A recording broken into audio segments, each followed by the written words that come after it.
Some of you folks have talked to Hebrew Israelites, yes? Who has talked to one? Can you raise your hand? I'm curious how many people. Keep your hand up.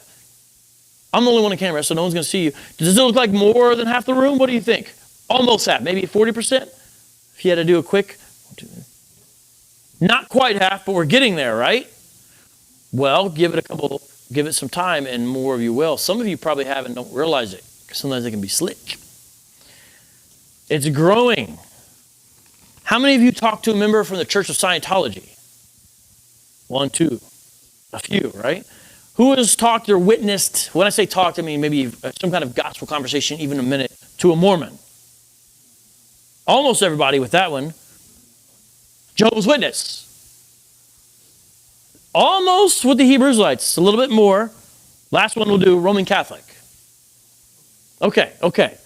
So do you see, though, aren't you surprised? I mean, it's surprising. You see, it's this much smaller thing, and yet we're getting there. We're getting there.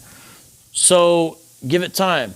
Now, what will happen is sometimes you might see some out on the street as well, and you'll say, oh, that's who Vocab was talking about. Now, I'm going to do something before I go to one last section, which is I'm going to show you guys some books I want you to be aware of. Some of the stuff I'm talking about is kind of specialized, but I'm not the only person to ever talk about it. There's a great book called Black Man's Religion. Some people say Christianity, white man's religion. This book puts the lie to that. Usury and Keener, great book. The two authors also wrote another book called Defending Black Faith. Now, these are still relevant issues, no matter who you are or your background, because we live in the city. I mean, we're here in a mixed Bible study, and check this out. How long have black Christians been reading books by white authors about white issues? Now you may say, well, aren't they all the same? Not exactly. Most white Christians haven't been had to force the issue of, or deal with the question of, what about white Jesus? Or what about people bringing Christianity to Africa through beating them up? These are issues you're black Christian you face all the time. So it does relate. Good books. Here's another one written by an elder in Atlanta. It's actually about the Hebrew Israelites. It mainly deals with the issues of the law. This is somewhat of a newer book. It's called Re-Enslaved, Marius Mitchell. You can get it on Amazon. Here's a book called Urban Apologetics. Apologetics specifically in a city context. Really good book. A little bit about the Hebrew Israelites, but it's subtitled Why the Gospel is the Good News for the City. There's another thicker book of the same title, a little more expensive. Great chapter on the Hebrew Israelites and other key issues. So these books are more and more existing. Here is one by a guy I know in the East Coast, a former Hebrew Israelite who wrote a book about it called Deceived from Within. So those exist as well. Briefly, this is a book, maybe the one time I'll do it, recommending a book by a former Mormon, because he deals with the genetics of Native Americans, because that's important to Mormons, and that's important to the people who believe in the 12 tribes chart that we talked about earlier. I'm going to show a couple. These are sort of out of order at this point. Tower of Babel, good book written by an Answers in Genesis affiliate, because some of this relates, because these folks get real caught up in genealogies, even though the Bible says not to in Titus 3:9. And here's a book that gives you some information about some of that kind of stuff and help to understand sort of scattering of nations in Genesis 10. A lot of it has to be speculative, but it's helpful to know, for example, where's the Garden of Eden located, stuff like this. But it's a reasoned approach to talk about some of that kind of stuff. Now, this I talked about briefly, the Fire Mummy portraits. This is helpful because it shows you we don't live in a black and white world. This shows you portraits of mummies in Egypt to show you the broad diversity. And remember, Israelites were mistaken sometimes for Egyptians, but that doesn't mean that they look the way Hebrew Israelites want to get you to think they look. Just look through some of these people and look. Now, some of these could have been Greeks who lived in Egypt, but remember, in the first century, Paul was still mistaken for an Egyptian, so it means there's some similarity. And it's hard to think these are only Greeks and Romans being painted in Egypt. That's highly unlikely. I want to pass that one around because I want people to see some of the pictures. Now, we've been dealing with the law a lot. The best book on it, there's a lot, but I'll recommend 40 Questions About Christians and Biblical Law. Because one of the deepest issues we all have to face, and that's why people can get caught up in it, is what's the continuity and discontinuity between the Old and New Testaments. It can be a tricky issue. How do you apply those things? And I mentioned books about the Old Testament view of nations and what Israel's supposed to do. Here's two good ones. I'm leaving these all up here so you can see these. And then, gotta hurry. A good book on a biblical view of race and ethnicity. Favorite book is called From Every People and Nation. It's by a great scholar. This is an amazing book. Here's an old school book by another ex-Hebrew Israelite. So these do exist. If you're wondering, do people come out? Yes, they do. This is a kind of a scholarly book, but the pictures are interesting. What did Jesus look like? Can't really know for sure, but this teaches you kind of the history of Christian art and things like that, because this is a big question people bring up, and we already showed how Revelation 1 is not the place to go for that. Lastly, dubious archaeology, the Encyclopedia of Dubious Archaeology. They use a lot of dubious archaeology sometimes to prove their claims. A lot of that is debunked in here. Well, I said lastly, my bad, one more. Some of you were taught this is good. It's not good. The Two Babylons by Hislop. Bunch of shoddy stuff in here, trying to teach you everything is pagan. Here's a guy who used to be into that, Woodrow. It's called the Babylon Connection. He used to be a proponent of Hislop stuff, and this is a brief rejoinder to show you not so quick. What? Oh yeah. Here's my book, Street Level Apologetics. Teach you how to witness in city context. Thank you very much. Yeah, go. Okay, so the reason I'm doing that is to show you there are resources. No, you don't have to buy all those books, but I don't see how you can grow if you don't meet new people and read new books. You know? And so we met some new people, and there's some new books for you to read at some point. Okay, maybe one or two questions. Sometimes I'll go to 2 Peter, and at the end of 2 Peter, he says, there are many things in Paul's letters which are hard to understand, and the wicked twist them. They'll say, you're doing that right now. So sometimes I'll go there, but I use that when someone tries to say Paul's not scripture, his writings, because there, Peter says, as they do other scripture. So, by the way, he's saying the writings of Paul are scripture. But sometimes they'll do that. Sometimes they'll say, yeah, but this can only apply to you if you're an Israelite. They'll say that's the precondition to it.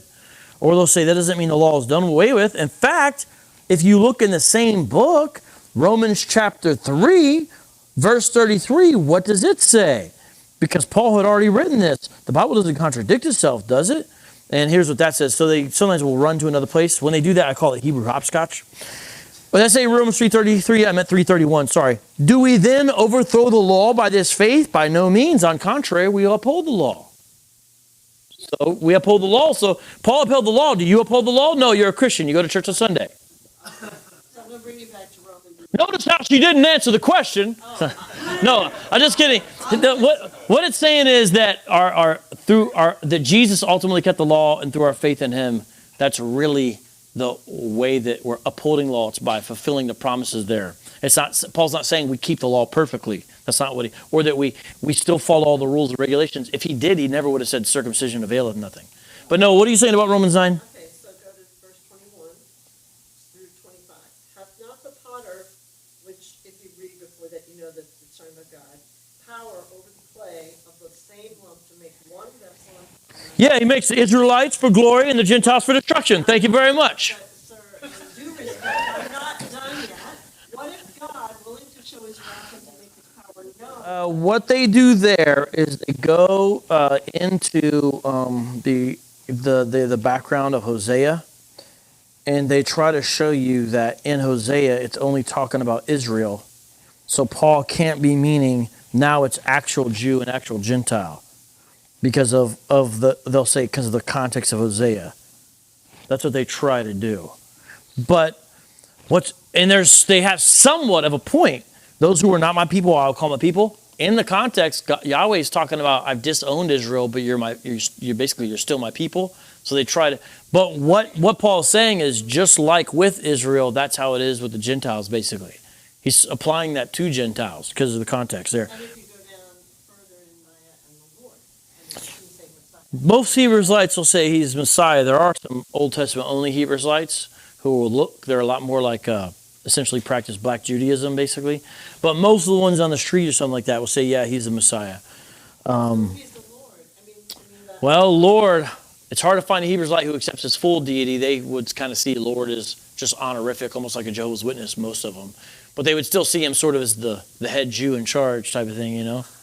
Okay, but to me, this is saying we get there by faith in the stumbling block is Jesus. Right. Well, remember they would go to Romans 3 a lot of times to sort of try to offset that and say the Bible can't contradict itself. But they would like to turn to James 2. And they'll say, well, James says you can't do it by faith alone. So is Paul contradicting James? A lot of times they'll just point to those places. Or this can't be what was taught, because Jesus said he didn't come to abolish the law, but to fulfill it. So to them, that's an impossible interpretation because of their presuppositions, basically. And if you say the There's a small contingent of Hebrew Israelites who say Gentiles are saved by grace, Israelites are saved by the law. And so what happens is, as Israelites keep the law, they essentially create merit that the Gentiles then come through Israelites as mediators. Well, so they would say, yeah, the Gentiles don't do that. Gentiles, I actually have a book that says Gentiles can sing Amazing Grace, but Jews can't. And they mean true Jews by themselves, is what they would say. So it's convoluted, but they think the law is important and Israelites being on top is important. So they'll find some way to not go with your interpretation, even though of course you're right. Yes. Have you ever convinced a Hebrew Israelite that they are incorrect? Oh yeah. So then what do they do? Me and some of my buddies, I mean, I've had people come up. I remember once I was in Tampa. It was actually last November. I was in Tampa. A guy came up to me. He's like, "Man, I used to hate you." And I was like, "What?" That's quite an introduction. He starts telling me he used to be a Hebrew Israelite, and then he watched this and watched that, and after long times of thinking. But usually it's not just me, and it's very rare that it's on the spot. When it's on the spot, it's usually a small issue. Occasionally you get a guy who's somewhat humble, so you don't have to rethink that. But I've also got some of them who they say, okay, that's right, and they go back with their buddies, and it's almost like they get warped again and come back. I'm like, wait, what about our last conversation where you said, well, yeah, but then I talked to the elders. It's a real peer pressure system. But I mean, we have Hebrew Israelites who come out, some turn into atheists. I get that a good amount. One of my buddies is Dominican Cat, Florida. He left, he was in 7 years, and him and I argue about atheist stuff now. We're friends, but he left, but he's like a hardcore atheist. He's like, it's all stupid. You do get that. Some of them go on to something else. A lot of them will be Christianish, but they're not getting involved with no organized thing anymore because they kind of got burnt by that. Some do get into something, and it's hard. A lot of them maintain sort of a legalist bent to their Christianity still. So they'll be a Christian, but they're not exactly maybe the kind of Christian you might want to hang out with too much. It's rare you get one who comes out on the other side sort of unscathed and happy about life and ready to serve the Lord. It's rare. There are some guys like that. And usually a lot of times they want to disappear into the woodwork with their family instead of dealing with Hebrew Israelites for the rest of their life.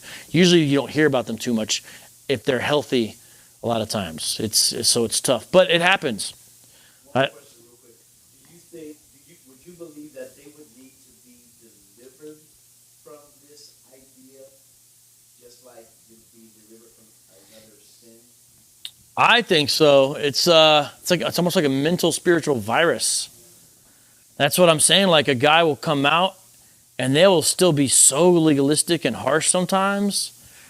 Sometimes they'll, their views of women are still pretty. There's a lot. It's hard to. It's rare you see it all shook off. And the ones a lot of times who do come out all the way, they go through severe bouts of depression. I can't tell you how many Hebrew Israelites have said when they first came out, and sometimes I knew them at that time, sometimes I didn't, they wanted to commit suicide. Because it's like they've put a lot into this, now they're wrong. At least 4 guys have said they wanted to commit suicide after they came out. It's very, very difficult. And a lot of times you got to remember, these groups have forced them to cut off contact, so now they have all these bad relationships with their family. Because those groups do that. One guy I know had a twin, and the group he was in made a rule that you can't be friends with any apostates. And him and his friend went into the religion together of Hebrew Israelism, a specific group. His twin brother left, but he remained friends with his brother on Facebook. The elders went through his Facebook, saw he was still friends with his twin brother on Facebook, and kicked him out too, because he was still friends on Facebook with his twin brother who had left. So that kind of thing happens. Yeah. My advice, someone gets in it, go all the way hard immediately, right when you know they're in it, because that's your best shot. The more they're in it, the more their personality changes, the more hearts that they get. I've seen it time and time again. People are like, oh, I'll just talk to them.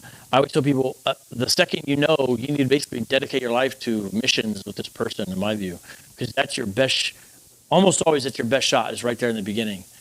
Because you'll see people literally warp and change before your eyes. The beginning stages are your best shot. My brother did that. He was brilliant. In fact, to get him, I couldn't go on and on. I studied it just a little bit when I told him. I said, I can't do this because I don't believe in this. And he backed up and he said, I'm sorry, I tried to take you into the one. And he said, you don't like it.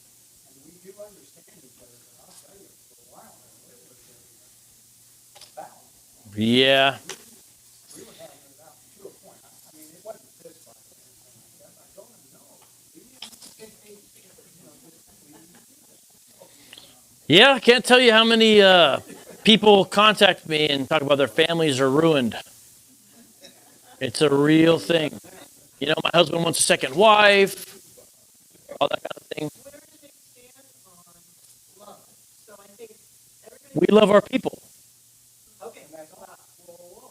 Where does it say? I mean. Israel, Jacob I have loved, Esau I have hated. No. Yep. Israel's the apple of God's eye. Okay. I think. It also says in the Old Testament, right? Love thy neighbor as thyself. Who's your neighbor? Came from the Old Testament, not from the New. Yeah, which is our book, not yours. So just put it down. And what it means there, that's what they say. This is what they say. They say to you, they're not trying to be polite if they're on the street. If they're on the street, they're not trying. I'm just giving you a taste.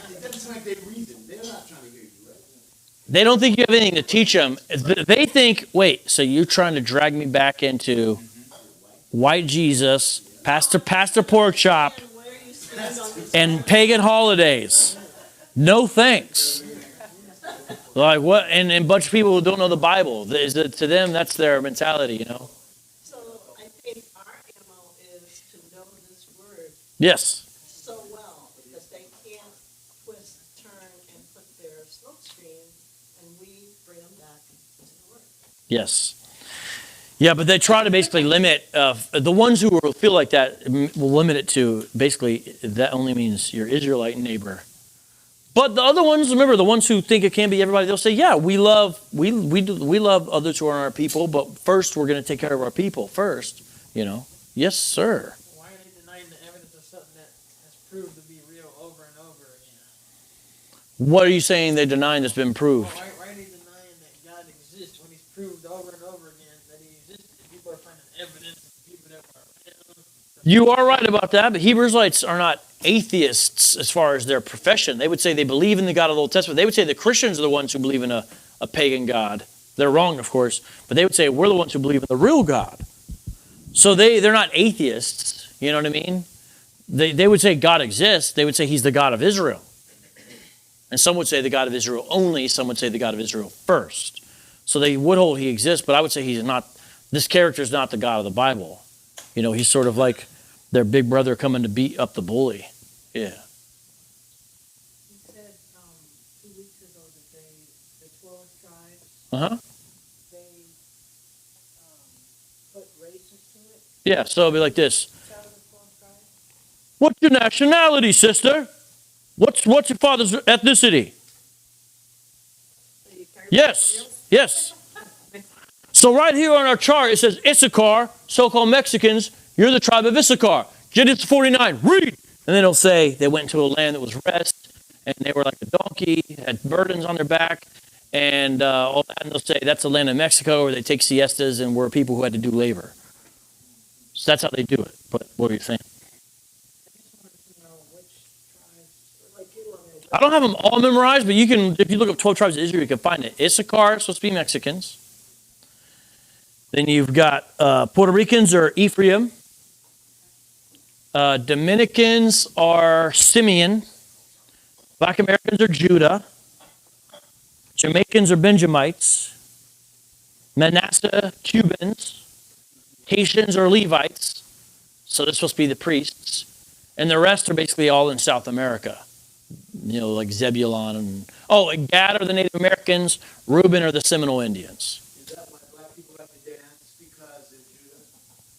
Yeah, we have the salt, and other nations want to be like us, but they can't. And that's why sometimes some of the groups, when they view somebody who has the spirit of an Israelite, will say he looks like an Edomite, but he's actually an Israelite. I gave the example 2 weeks ago of Tom Jones. There's a significant amount of Hebrew Israelites who think Tom Jones is a Hebrew Israelite. Some of them say John Travolta. So, like, if you can do, sometimes they'll say that. Not all of them. There's certain groups who do that. So the black people that can't dance, they don't have a song. I brought that to them before because I I brought to them before. I had one of them try to say vocab, dance right now and prove you're an Israelite. I was like, and there's a guy I had seen who did a mock. I was like, bro, you can't dance. I saw you. He's like, well, maybe I'm not an Israelite. Come on, dude. So a more serious question my daughter wanted to know, is any of this in school history?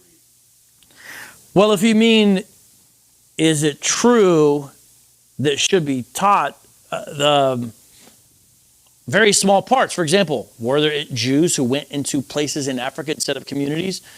Yes, that is true, but they pretty much, not 100%, but pretty much remained, for the most part, separate from the population, for the most part. So that something like that. If you mean, are people teaching Hebrew Israelism? Not really, but sometimes you'll find certain curriculums where they teach interpretations that could be favorable to it. If you get into like liberation theology, which Hebrew Israelites not connected to that, but it can be sympathetic towards it, which is like God is truly only the God of the oppressed. Yeah, but they're not, she's thinking more in history in your traditional school, but we know it's not. No, but there are Afrocentric schools. There are Afrocentric schools. Together to back up their beliefs. Yeah, they'll say true archaeology, stuff you weren't taught proves it. They'll say, that's why I showed you that book of dubious archaeology. They'll say that, and they have books for it. They'll try to show you, oh, look, this. But you have to track down their claims. Some of them teach, for example, King James was black. And, you can find portraits of King James commissioned during his day by his own self. And he's clearly a white man with a bunch of pale-skinned family members, for example. But they'll say the true history. Yeah, so so there's no real historical basis, just like there's no genetic basis. But it doesn't mean that every single thing they say is false. A lot of times there'll be this small element of truth. For example, they'll say, look, here's a kingdom that's called Wida in West Africa, and it really means Judah. Well, there was a kingdom called Wida in West Africa, but it didn't mean Judah. Because they'll try to say, they'll show you a map that says it, but it doesn't mean Judah like the tribe of Kingdom of Judah. It's the way the Portuguese, I think, said the African word or something like that. So you always have to track down what they're saying.